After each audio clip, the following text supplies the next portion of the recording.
คนใดมีความสามารถหลอกล่อเอาเงินภายกับเฮ็ดรถจ้ะข่อยบุ้งผู้ใดไม่เฮ็ดช่องด่าข่อยอยากให้เขาเฮ็ดหลายๆเฮ็ดตักร้อยช่องพี่น้อย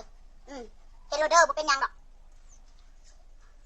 เฮ็ดตักร้อยช่องมันหน่อยโพดสำนักค่ะรวมกลุ่มกันหลายๆเอาเต็มที่เอาที่สบายใจ FC บอกมาดอกเจ้าเห็นบ่สมุนข่อยบ่เห็นข่อยได้ยินแต่ FC เว้าข่อยบ่เห็นว่าช่องหน้าตาเป็นจังได๋ข่อยบ่ฮู้เด้อพี่น้องแล้วข่อยก็บ่สนใจแต่ข่อยสิบอกไว้ว่าถ้าด่าอยู่ในพื้นที่ของคนอื่นน่ะข่อยบ่สนใจอยู่แล้วแล้วข่อยก็บ่ไปเบิ่งอีกแต่ถ้าเข้ามาในพื้นที่ข่อยหรือเข้ามาช่องข่อยถ้าด่าข่อยแบบเสียหายๆข่อยก็ด่าครับข่อยว่าสำนั้นแหละพี่น้อง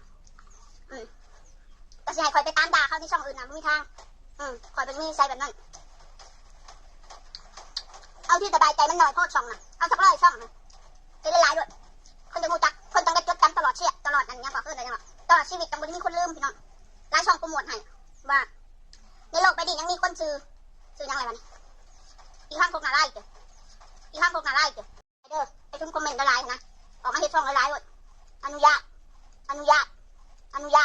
จะมีตะกะไม่ยั่งแบบอนุญาตให้เฮ็ดคลิปด่านะ